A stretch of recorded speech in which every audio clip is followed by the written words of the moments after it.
Ladies and gentlemen, good day and welcome to the Tata Elxsi Limited Q3 FY2025-26 earnings conference call.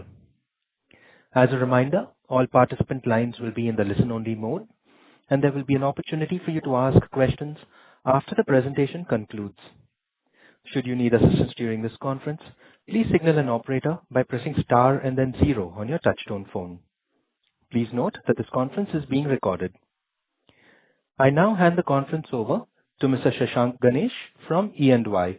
Thank you, and over to you, sir. Thank you, Darwin. Good evening to all the participants on the call. Good morning if you're logging in from the Western side. Before we proceed to the call, let me remind you that the discussion may contain forward-looking statements that may involve known or unknown risks, uncertainties, and other factors. Therefore, it must be viewed in conjunction with the business risk that could cause further result performance or achievements that differ significantly from what is expressed or implied by such statements.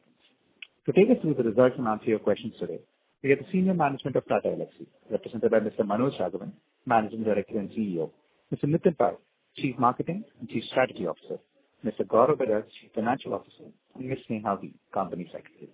We will start the call with a brief overview of the past quarter by Mr. Raghavan, followed by a Q&A session.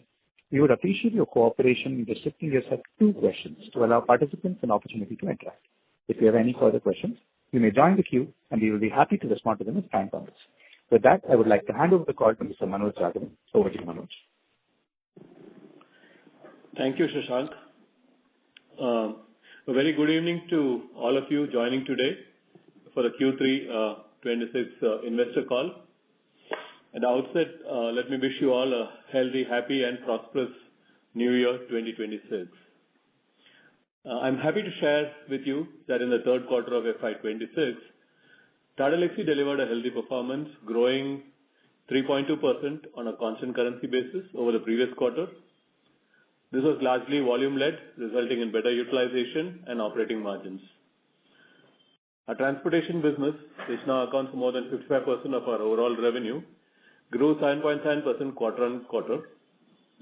This growth was led by accelerated ramp-ups in SDV-led OEM deals won earlier in the year, and also normalization of work streams and programs with a strategic OEM client that was impacted in the previous quarter. Our media and communication business registered a marginal decline of 0.3% quarter-on-quarter. This is largely due to some seasonal furloughs in the last 1 to 2 weeks of December and delays in some deal awards and paperwork. We have continued ramp-ups and a strong foundation with the large deals we won in the year for this business, tractions with our renewed offerings, and a healthy deal pipeline. Our healthcare and life sciences business has bottomed out in the quarter with a runoff from the end of some large regulatory programs. Our investments in future-powered, GenAI-powered regulatory workflows is seeing market success with multi-year deal wins during the quarter. We've also seen strong new customer addition throughout the quarter and year, and we're confident of bringing back growth in this business starting Q4 FY26. During this quarter, we performed well in key geographies of the US and Europe with broad-based growth across key accounts and verticals, while India did see impact largely from business from automotive suppliers. Our EBITDA margin improved by 220 basis points to 23.3% in the quarter, backed by operational excellence and improved utilization in line with business growth. Our PBT improved 200 basis points to 24.2%. This excludes a one-time exceptional item due to the new labor code. Overall, I'm pleased with the performance and resilience in revenue margins and customer additions throughout the quarter. We are entering the last quarter of the financial year with a commitment for growth and confidence in our design-led and AI-enabled engineering capabilities. Thank you, and over to you, Shashank, for the questions. Thank you very much, sir. We will now begin with the question and answer session. Anyone who wishes to ask a question may press star and 1 on their touchtone telephone. If you wish to remove yourself from the question queue, you may press star and 2. Participants are requested to please use handsets while asking a question. Ladies and gentlemen, we will now wait for a moment while the question queue assembles.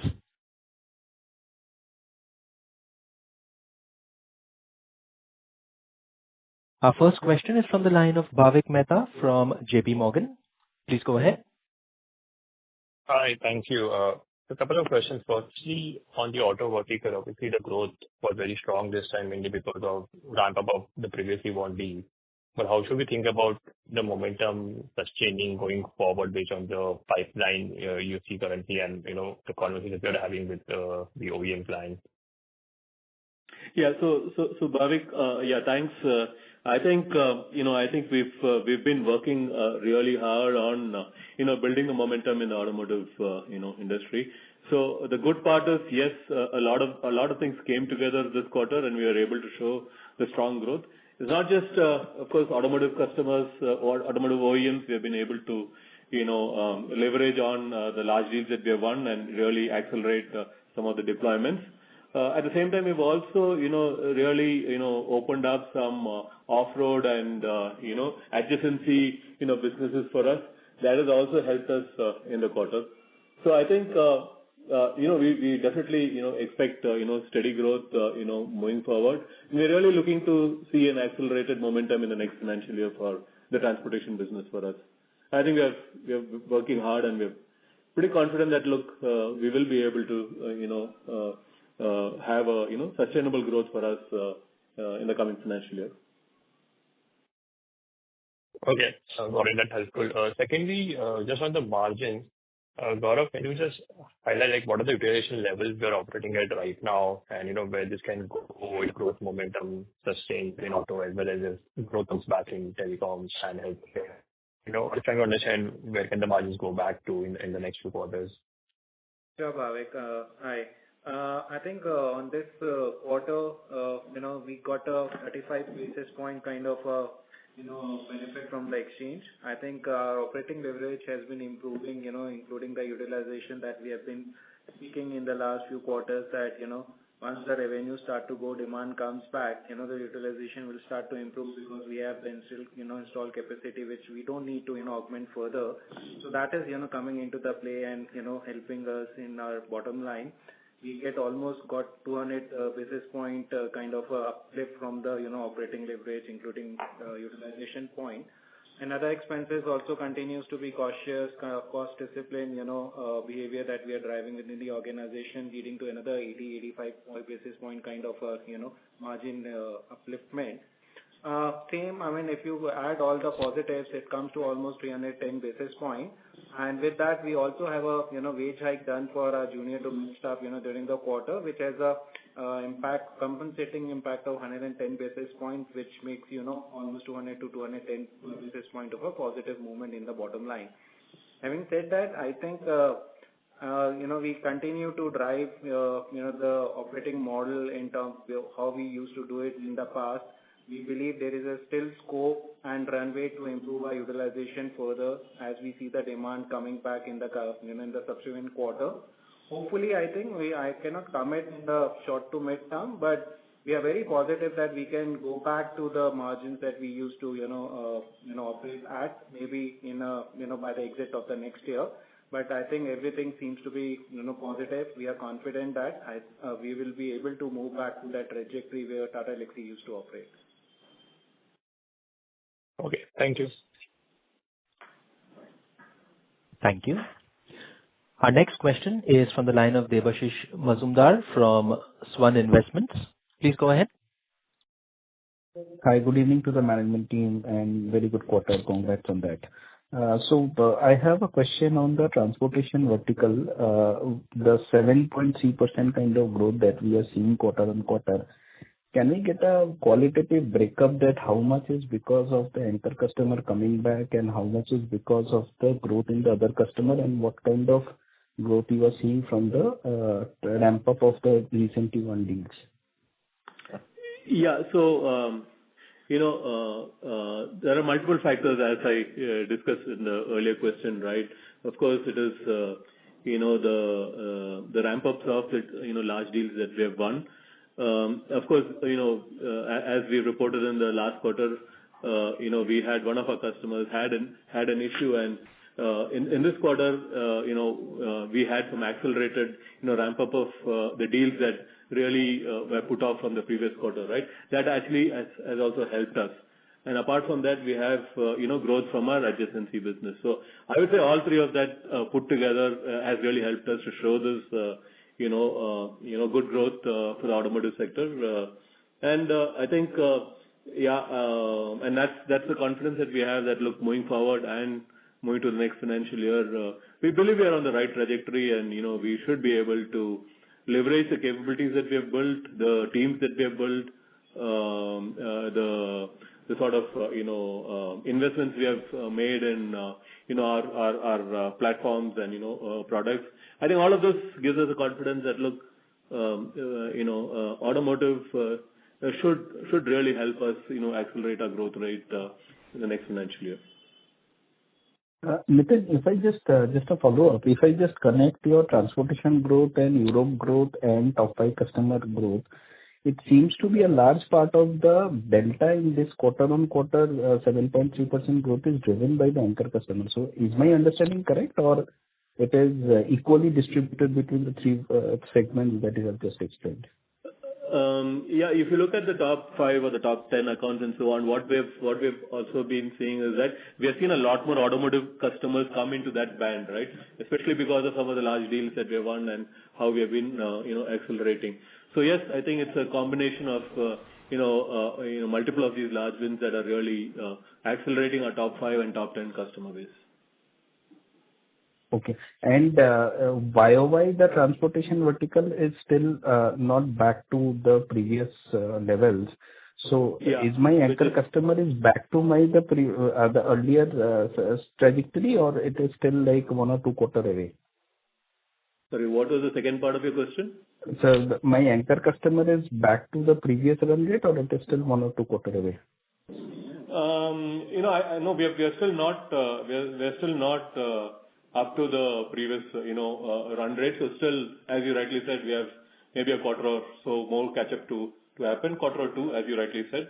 So I think that is also something that we are working on and seeing how we can accelerate that part.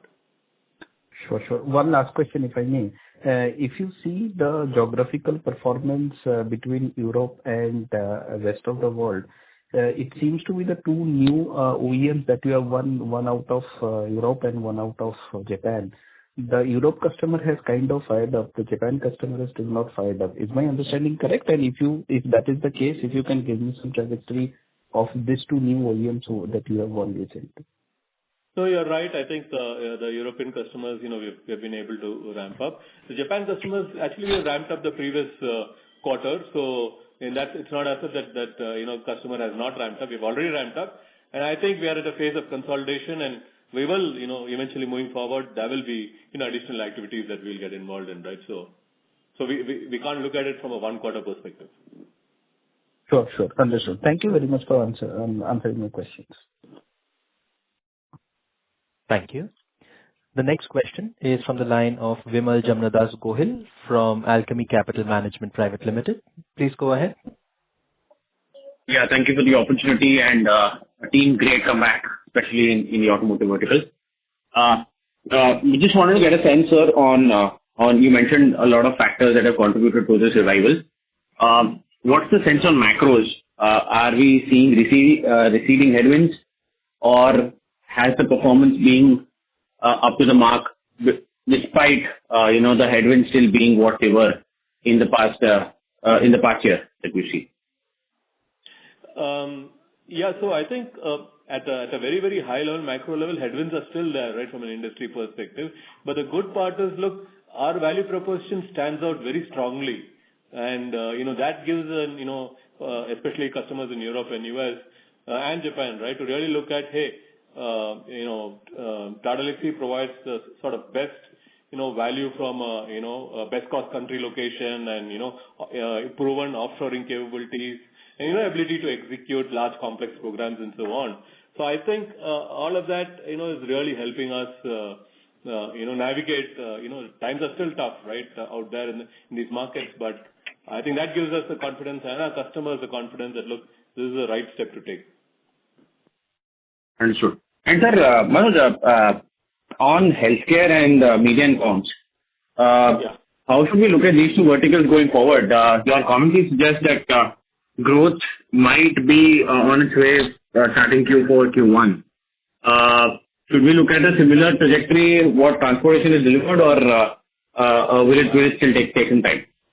No, so we are working, really hard on it, right? So 50% of our business is now in a decently good shape, right? And the remaining 50% is something, we are hoping that will come in good shape, in a quarter or two, right? Definitely the media and communication business, some of the large deals have actually ramped up. We are in the process of, bidding a couple of, large deals, and outcomes will be happening, will come out, pretty soon in this quarter, right? So I'm pretty confident that, look, Q4, we should see some positive signs in our media business. And it's been a long, journey, a lot of hard work the teams have put in. There is some light at the end of tunnel, I will say, and hopefully, Q4 we'll be able to, show some good performance in the media and communication space as well.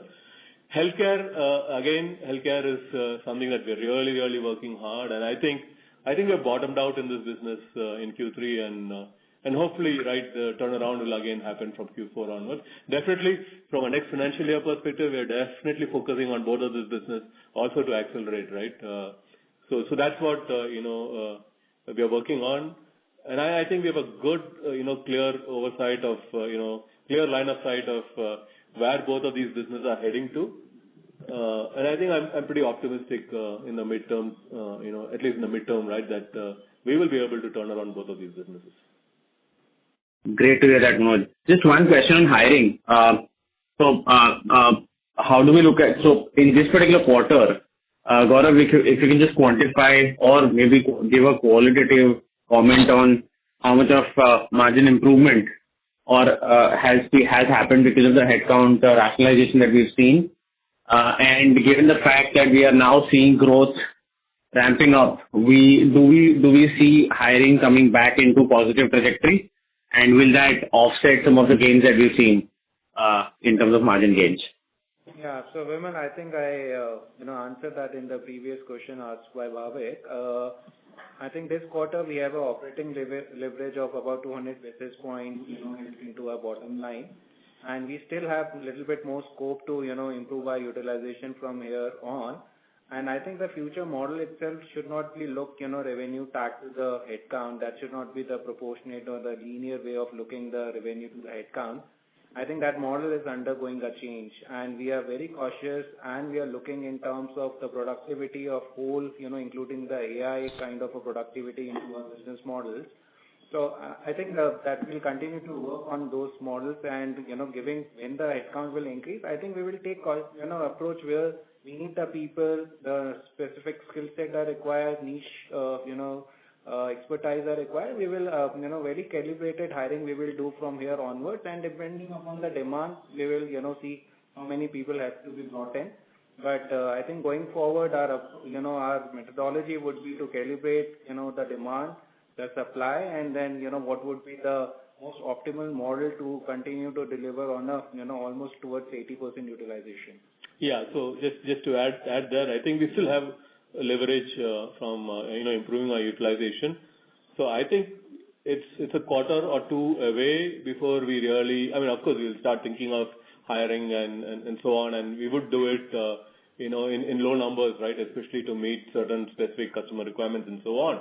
But large hiring, I think, is still either a quarter or a couple of quarters away, and we will want to leverage on improving our utilization in the short term, right? So that's where our focus is.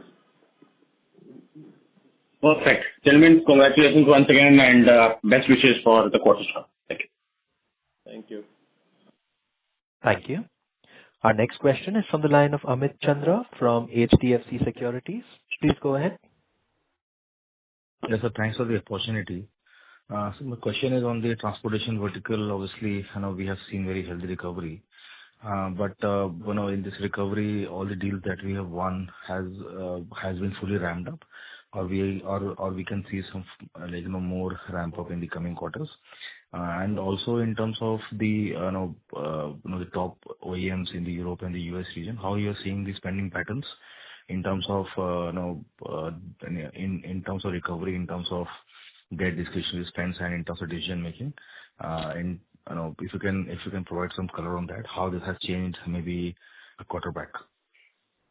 Yeah, I think some of the large deals that we've been talking of, I think we have had significant ramp-ups, happening towards maybe the later part of last quarter and, and of course in Q3. So those ramp-ups are sort of, what do you say? I won't say peaking, but, we have reached a steady state and so on. Of course, there is still, opportunity to grow further, again, depending on some new opportunities that we're talking to our customers and so on. But I think we've managed to, really, match the customer expectation in terms of ramp-ups to meet their specific needs and so on, right? So, having said that, as I said, there are a few, adjacency businesses, off-road businesses, and so on that we have entered recently, and that is an opportunity once again to scale and so on in the coming quarters, right? So yes, it's a work in progress in some sense, but I think a good part of the ramp-ups have been baked in, in this quarter, last quarter, sorry. Okay. And in terms of the OEM commentaries and the spends in the specific areas and in terms of the like decision making and how you're seeing in this quarter versus what it has been 6 months back. Yeah, see, decision making at times are still, I would say, a little bit slow, right? I mean, of course, customers are making decisions and so on, but they're making very careful, calculated decisions, right? So to that extent, I think it all depends on the value proposition and what you stand for, right? What sort of, what do you say, problems at the customer end are you going to address based on your business model, right? So that's the key, and that's something that we have been sharpening, over a few quarters, right? And I think we have a very, very good value proposition for our customers. Yes, decision making will still take some time, but customers are definitely willing to spend, based on the value proposition that we are putting on the table. Okay. And so in terms of the operating leverage, obviously we have seen some good operating leverage coming out in this quarter. But now, if you just because we have in last year when we saw a decline, we have like maintained the capacity. But till what level of growth we are like funded in terms of capacity, and we don't need to add. If you can give some color on that. So what is the kind of I think we have addressed that question in the previous question as well, right? So we are operating at around 75% today, and we can go all the way up to 85%, right? So we are targeting to look at least moving around to 80%, right, before we start adding capacity and so on. So I think we do have operating leverage from a bench perspective. And it is not that we are not hiring at the moment. We are hiring, but I think we are hiring selectively where we have those positions required to be fulfilled. But as we mentioned, the large scale hiring probably can be waited. I mean, can be seen after maybe a couple of quarters from now. Okay, so thank you and all the best. Thank you. The next question is from the line of Ankur Pant from IIFL. Please go ahead. Hi, am I audible? You are audible, sir. You may proceed. Yeah, thank you for taking my questions. Congratulations on a good set of results. My first question is on the transportation vertical. So, would you put down this performance mostly because of an anticipated ramp up that we were expecting from 1H itself, or would you also attribute it to some extent to an improvement in the demand environment? Do you see that? And in a similar vein, now having registered a strong growth in 3Q, it sets up a high base as we head into 4Q. So would we be able to see this kind, not this kind, but would we be able to see growth on this number? How do you look at it? I didn't get the first question clearly, but okay. From a second question perspective, yes, of course, I think, based on the order book that we see and based on the sort of funnel that we're looking at, right, I'm pretty confident that, look, we will be able to, grow over, the numbers that we have delivered, right? So that's, of course, what the teams are, focusing on. What was the first question about? Was it demand environment? Yeah, my question was that the growth was primarily driven by the ramp-ups that you were already anticipating, or did you also see an easing in the demand environment to some extent?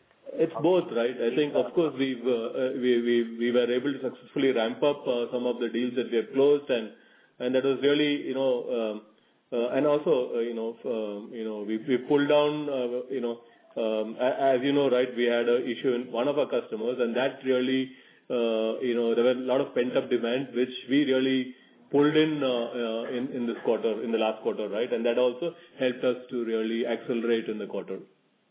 And regarding new demand and so on, yes, of course, there are deals that we have won, and we've talked about, especially in the adjacency space that we're looking at. So those are all new deals that will add, add revenue streams again in the subsequent quarters.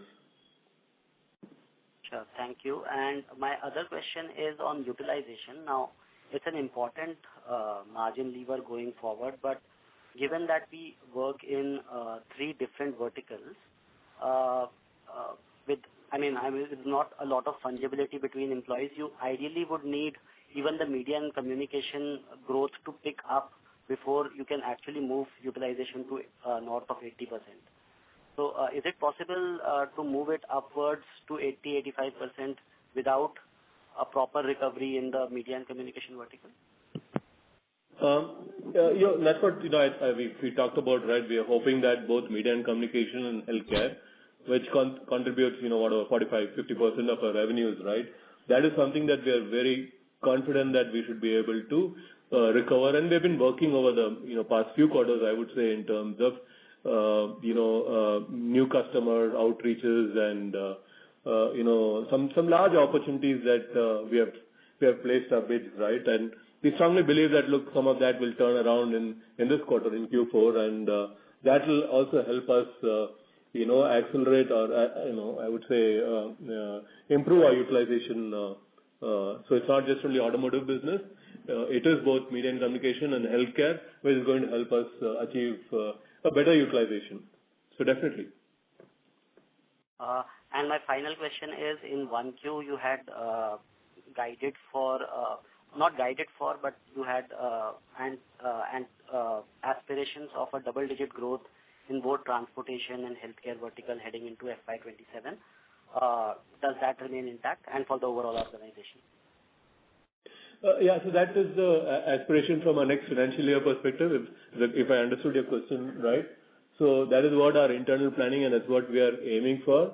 And we believe that, look, if we can get a strong momentum in Q4, right, and leading into quarter one of next year, I think we should be able to achieve those objectives. Thank you. Perfect. All the best. Thank you. Our next question is from the line of Abhishek Shindatkar from InCred Capital. Please go ahead.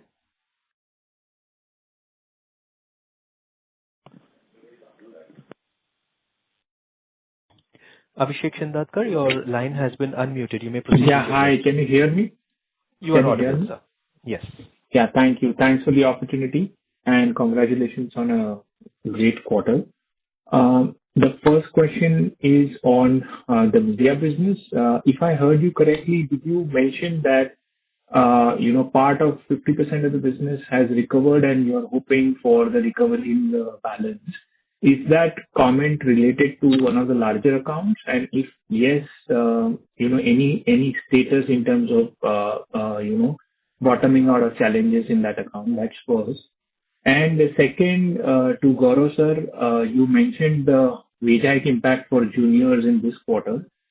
Can you also quantify the impact that could come in the fourth quarter for the wage hikes for the remaining people? Thank you for taking my question.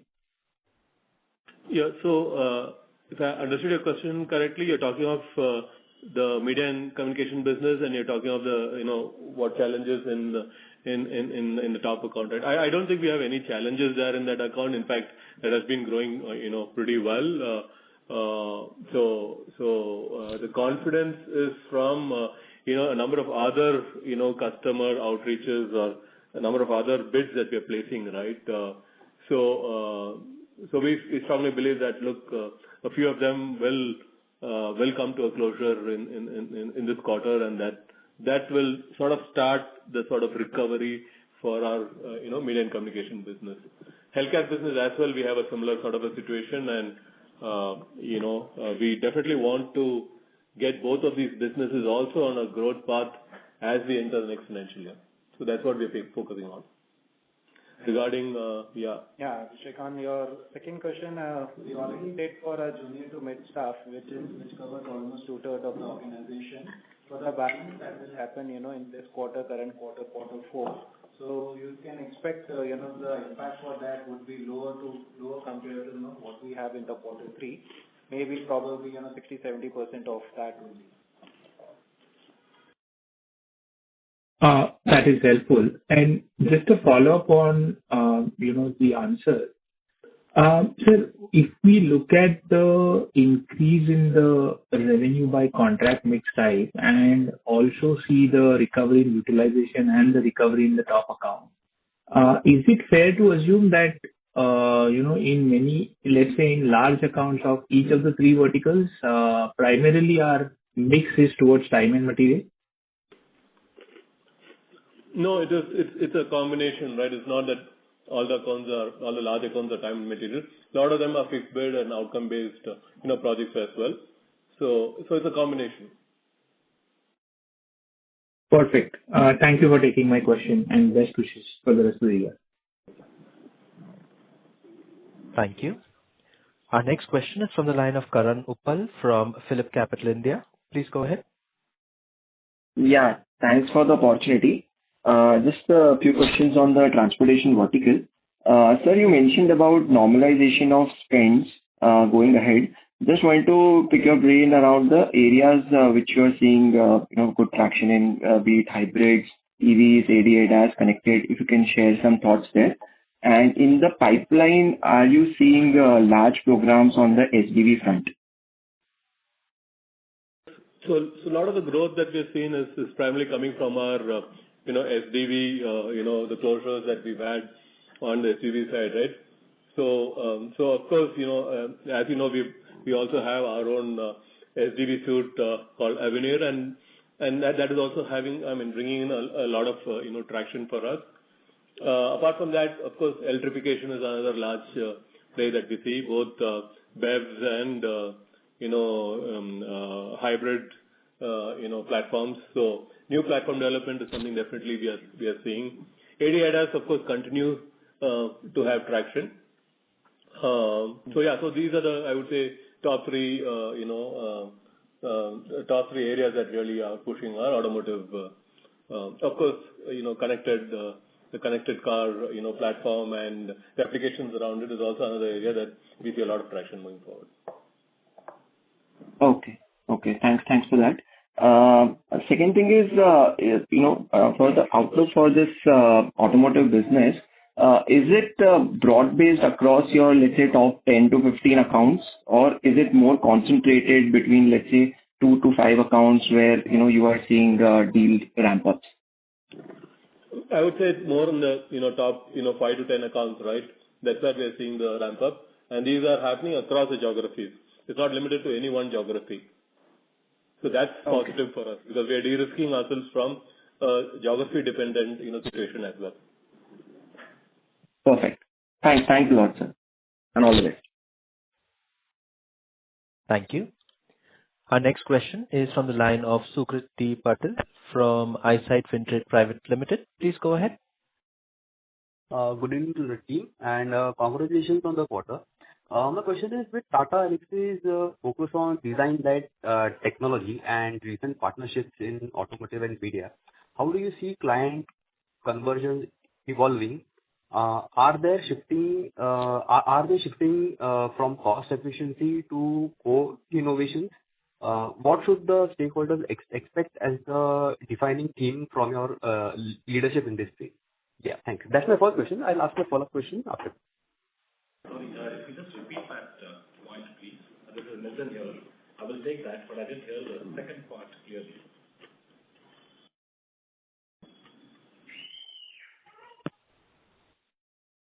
Sukrit, we request you to please repeat your question.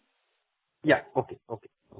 My question was, with Tata Elxsi's focus on design-led technology and recent partnerships in automotive and media, how do you see client convergence evolving?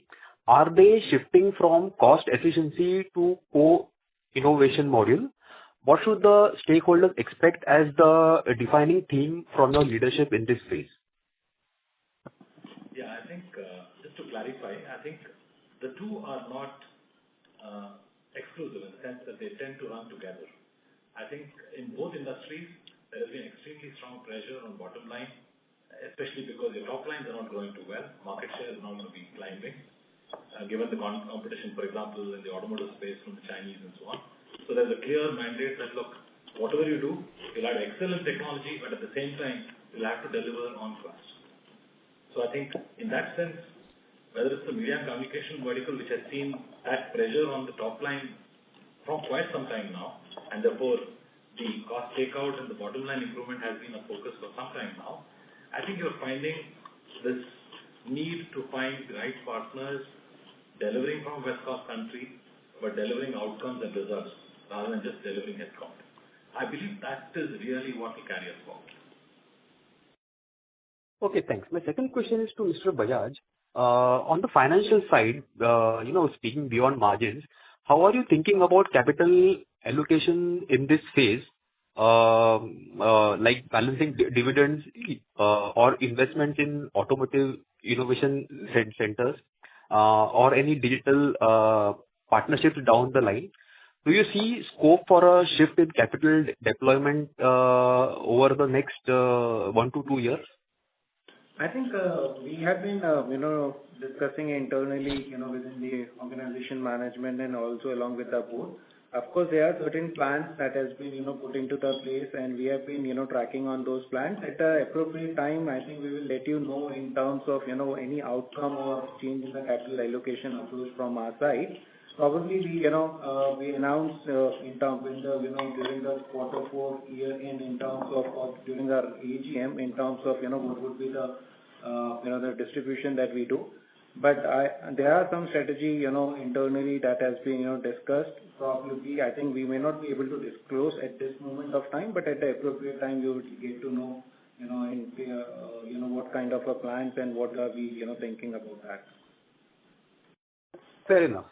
Thank you for the guidance, and I wish the entire team best of luck for the next quarter. Thank you. Our next question is from the line of Sajal Kapoor from Anti-Fragile Thinking. Please go ahead.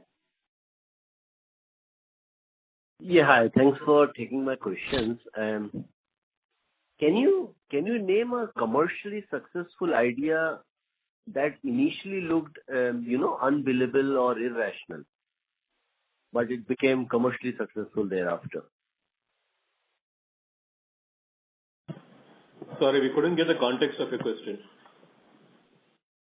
So the context of the question is, I just need an example, preferably in healthcare, but even automotive or otherwise, maybe a commercially successful IP idea that you have in the organization today, but initially that was deemed kind of irrational or unbelievable.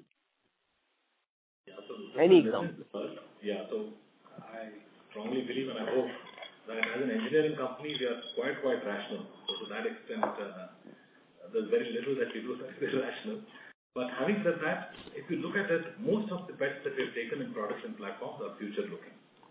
Because ultimately, we are tracking standards, we're tracking technology convergence, and we are taking bets in advance. And that is why you tend to have mixed success with products and platforms, not because they are not right, simply because many a times we are simply ahead of time. A good example is the investments that we made in Neuron, which is a network automation and orchestration platform. We believe it's ahead of its time simply because that's the most elegant way to reduce costs in network management. And while telcos have been going after cost takeouts simply by throwing larger and larger deals for lower and lower costs, we believe the smarter way to go around it is to actually start investing and automating and orchestrating your network with technology and with automation rather than with people. But we also know that it's ahead of its time. Why? Because telcos are not going to be so keen to throw themselves at another platform. Unfortunately, they've seen enough in life. So that is where I feel most of the time we are ahead of time rather than irrational. So that's very helpful. Great response.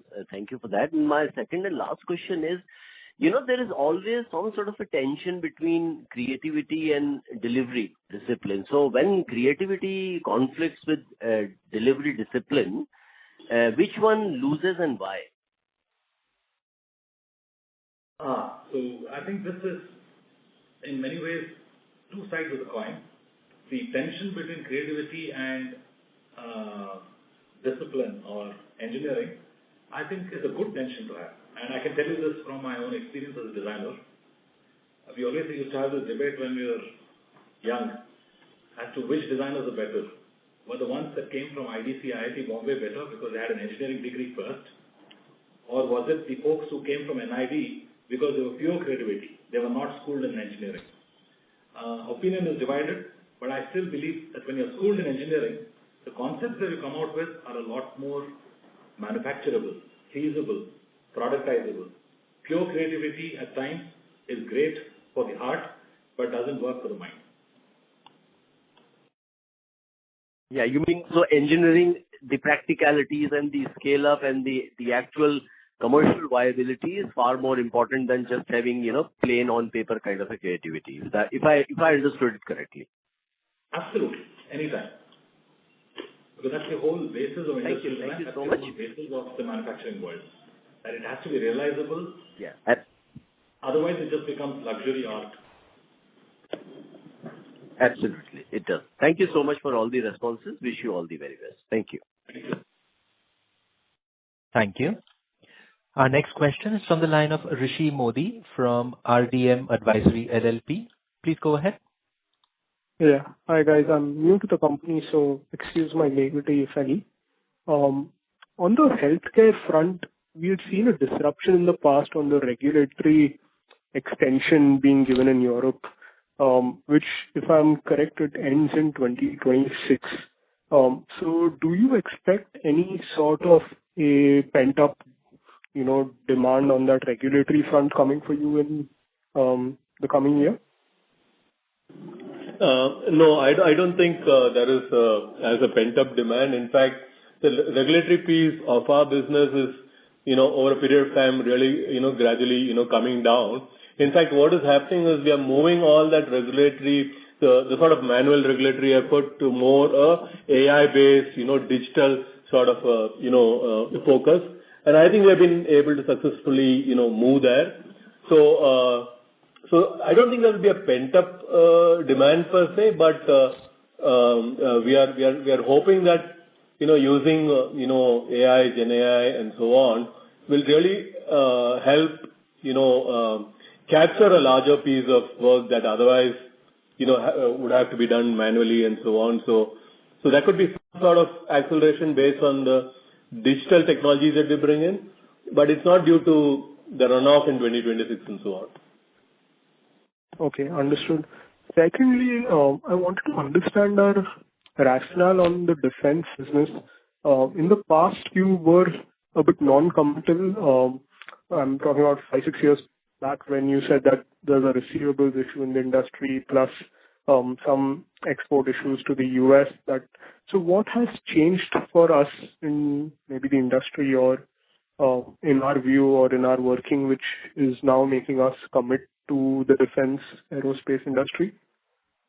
Yeah, we see, globally also we see aerospace and defense as a great opportunity area, primarily because of the spend that the industry is going through, right? So there are a lot of new technologies that are coming in.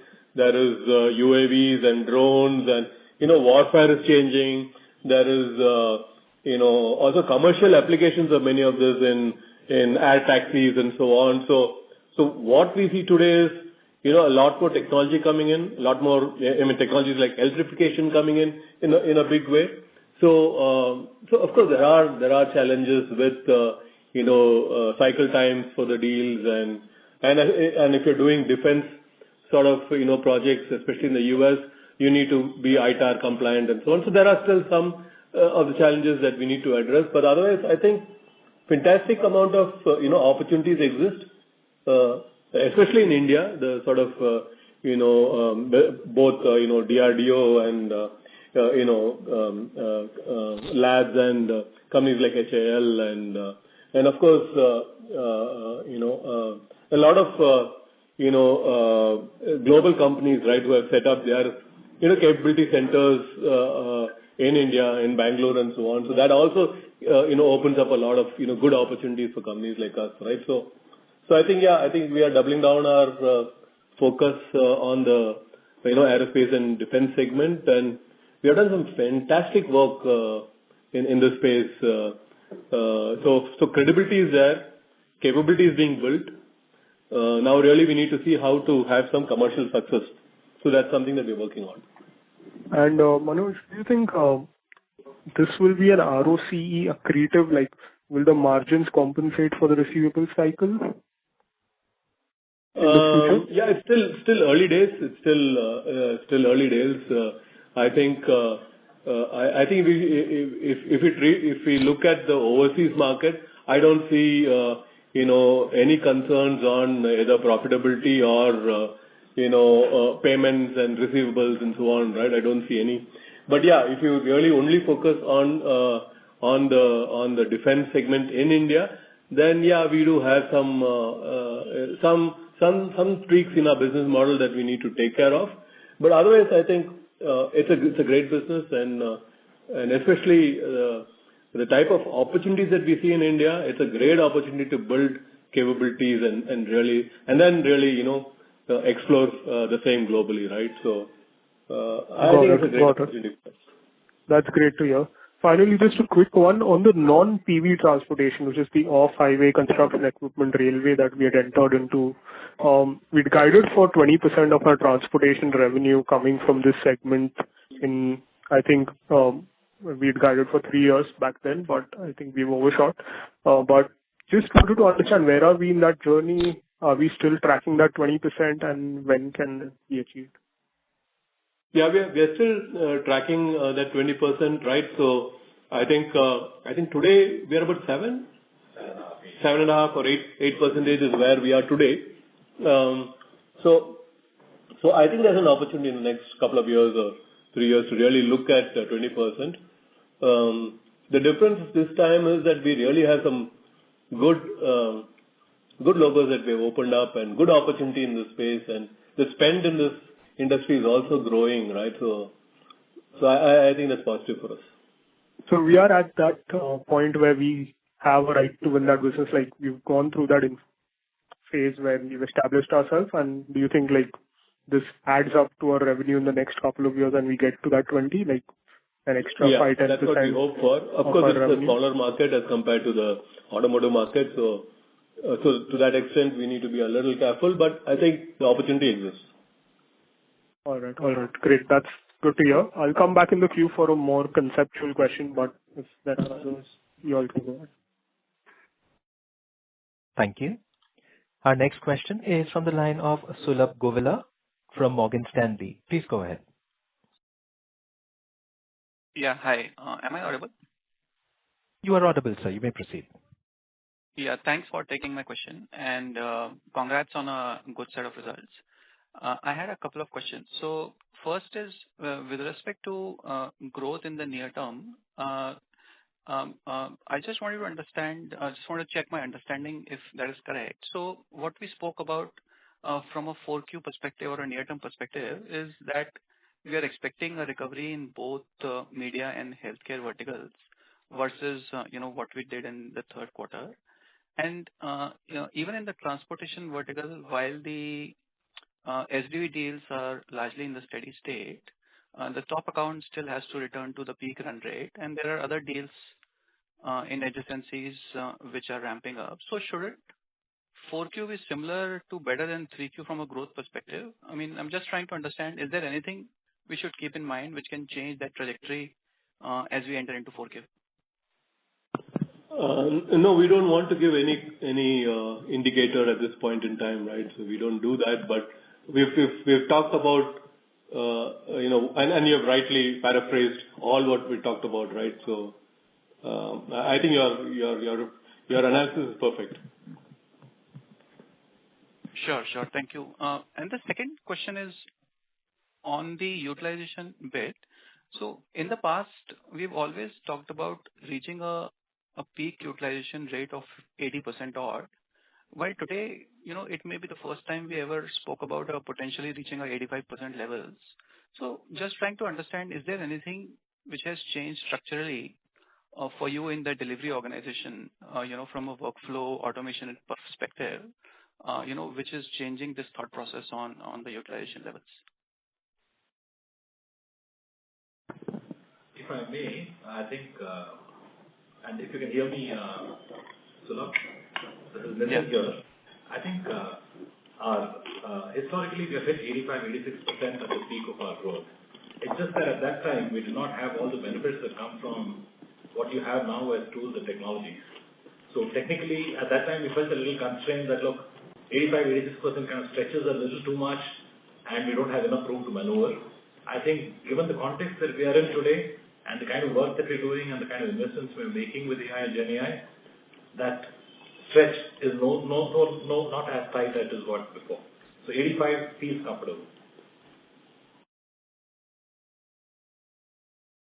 Okay, sir. Understood. Thanks for taking my question. Thank you. Thank you. Our next question is from the line of Rohit Jain from Tata Capital Partners. Please go ahead. Yeah, hi. Can you hear me? Sir, you are audible. You may proceed. Yeah. So my question is on the anchor client. Now, I understand last quarter there was an issue and then, last quarter, and then last quarter it sort of came back. But given the issues ongoing there and the kind of debt situation that's developing, for the next year on a whole, do you expect the anchor client to grow from this year's level, or do you expect it to be stable? How should we think about the trajectory on the anchor client side? Yeah, I think there are too many changes that are happening in the marketplace also, right? But if you ask me, our focus is to definitely ensure that all customers, including our anchor customers, at least the top 15, top 20 customers, right? We are on a steady growth path, right? So that's definitely the focus. We don't have any indication at this point in time saying that look, we will have some difficulties or we'll have some surprises. So we are hoping that we will be able to grow, our top 5, top 10, top 20 customers. So we'll be optimistic there. And just last question on that anchor client again. Are you sort of gaining share of the work being done there, or is the share stable and the growth depends on the increase in tech spends by the anchor client? So if you look at it over the last 5 years, or even a little more, our share in the overall spend of this customer has only increased. So I think again it all comes down to the value proposition, right? Especially in tough market situations, the value proposition that we bring in is very, very strong, right? So I don't think we have an issue on that front. Okay, thank you. Thanks a lot. Thank you. Our next question comes from the line of Jalaj from Swan. Please go ahead. Yes, thanks for the opportunity. Hope I'm audible. Yes. You are audible, sir. Yeah. Congrats on a good set of numbers. So, first question was with regards to this one-time adjustment for the labor law changes. So, are we done for all the prior period adjustments, or there is something which comes in the next quarter also? And second part to it was, what would be as a going concern, incremental impact because of this in people cost or on the margins should we expect? Hi Jalaj, this is Gaurav. Let me answer your question. I think we have made the provision in line with the accounting norms and also, assessed by our auditors, for the new acts on the new labor code got enacted during the quarter. We believe that one-time catch-up is already being done in this quarter, and hence we have also called this out as an exceptional item because this is something not, going to be a usual, line item in our, financials going forward. However, given the, change in the labor code and the definition of the wages, on the going forward basis, we expect this impact not to be more than 15-20 basis points, but probably that will also get, compensated with the other levers and the, utilization factors that we still see, is a scope for the improvement over there. So at large, we don't think there should be any impact for the new labor code going forward in the subsequent quarter. However, we continue to monitor, we continue to track in terms of the more clarifications that probably would come around in this quarter or maybe the next quarter because the rules got republished, but those rules are still not notified and still not, enacted. So once we have the little bit better clarity, rules gets notified, then we have to assess if there are, certain, more changes or adjustment to be required. But we believe that, the significant or the larger part of it is already baked into the numbers, and as such, we don't see anything potential or significant coming, in the coming quarter. Got it. That explains it. And my second question was with regards to the business side. So specifically on, I wanted to understand on the transportation side. So we understand that the top client has come back and has come back strongly, and there were a few projects which were stalled. So if you could give us some flavor as to what proportion or these stalled projects have they ramped up to the maximum, or there is more to do, more to come from that? Just trying to understand on the sustainability of the growth. Yeah, so I think as we explained earlier, there actually has been some catch up in terms of pent up demand that we have fulfilled in this quarter. A part of it will definitely continue, as we speak into the subsequent quarters as well.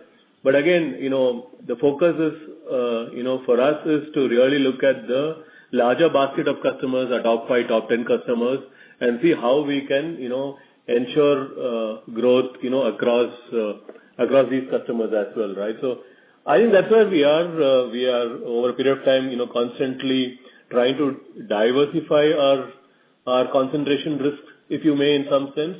We are trying to diversify our geography risk, if you may, in some sense. And I think each of those strategies are working out for us. And, especially when times are tough in, say, some geographies like US or Europe, our focus on Japan and India has really helped us. So I think at this point in time, we look at it, a basket of customers and the various geographies that we operate in. I think we are in a decent situation, good situation to be in, I would say. And we need not be overly dependent on a particular geography or a particular set of customers. So to that extent, I think we are de-risking and diversifying our overall portfolio, which will, in the midterm to long term, I think will really help us. Fair enough. Just a quick one on that. So the newer projects, what we alluded to, the newer ramp-ups and the newer clients, are they the peak, the margins for these projects comparable to the peak margins we used to do historically, or they are slightly at a lower price or a lower margins because of whatever has happened in the transportation vertical as such, because of the tariffs and otherwise pressures? How should we understand that? It's a basket of accounts, right? So there is no one answer there, right? Depending on criticality of a particular customer or the skills or capabilities that, that we need to bring in, we look at the margins accordingly, right? There's no set rule that, look, this is the only margin that we would operate on and so on, right? At the end of the day, it's our responsibility to really uplift the overall, margins, in the business, right? And that's what we're focused on.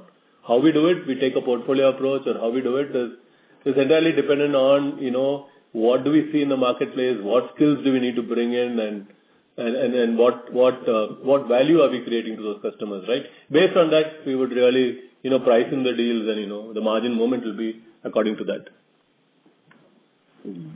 Understood. And sir, you alluded to that one of the reasons of the growth coming in transportation was the comparatively better macro or the comparatively better demand situation or discussions from the clients.